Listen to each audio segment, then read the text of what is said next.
Hello YouTubers, RogueMonkeyJr here. Now a few days ago, Respawn dropped a patch for Apex Legends, so more precisely 2 days ago, addressing some core issues with hit reg, audio performance issues, as well as a couple of bugs here and there. I made a video covering the entire patch notes if you want to watch it. There'll be a link in the description down below, as well as a card in the top right-hand corner. Yeah, right-hand corner. So, today's video is going to be talking about specifically hit registration and the audio performance issues that we were experiencing in Apex Legends for the better part of a couple of months, and pretty much since launch, to be honest. So from what I've experienced so far, I've played give or take 5 to 6 hours, so I have a pretty small sample size.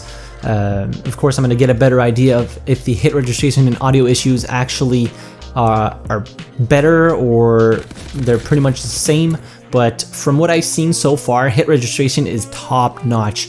When I'm using weapons like either the Peacekeeper, which I absolutely loathed before because the hit registration was so off that you'd only get like 7 or 8 hit markers, and it would just be super frustrating, as well for the Wingman and the Longbow, so those are some of the weapons that I use the most. You can definitely tell that the hit registration is like way better. It's miles better than what it was before.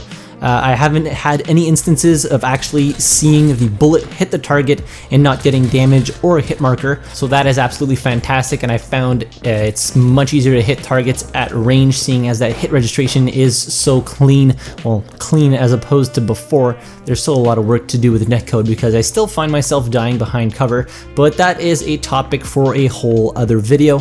If you guys want to see what Apex Legends netcode is like right now, there, Battle Nonsense made a video. That guy is an absolute genius for the gaming industry and the first-person shooter genre. I'll leave a card and a link in the description down below so you guys can go watch that video if you want to learn a little bit more about netcode and networking and all that stuff. He's going to tell you everything you need to know. So that is pretty much my experience so far for hit registration. As I said, I have a pretty small sample size, so I can't give a definitive yes, the hit registration is perfect, it doesn't need anything like any more work, or no, it's still pretty bad.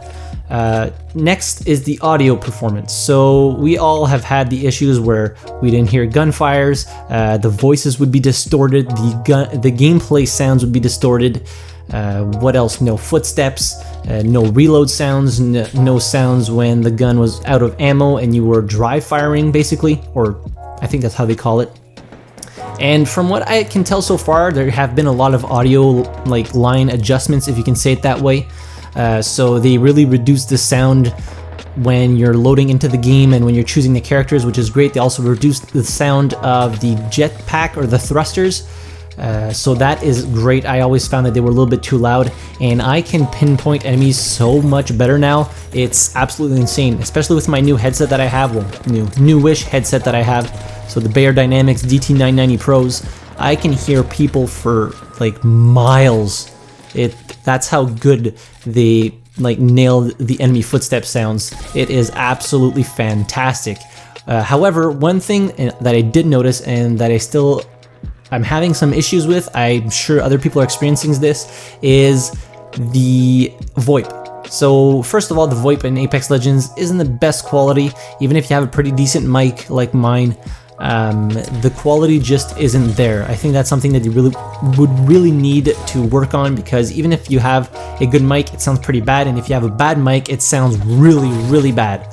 And I'm still getting that audio distortion sometimes when people are talking to me in VoIP, and that was a problem with the audio engine that I think was putting too much stress on your CPU. I'm not 100% sure if that's the exact way to describe it, but I think that's how they said it in the post or the patch notes. And I'm still getting this issue. I don't know, most of the time it's when we're jumping out of the plane, or the drop ship as they call it.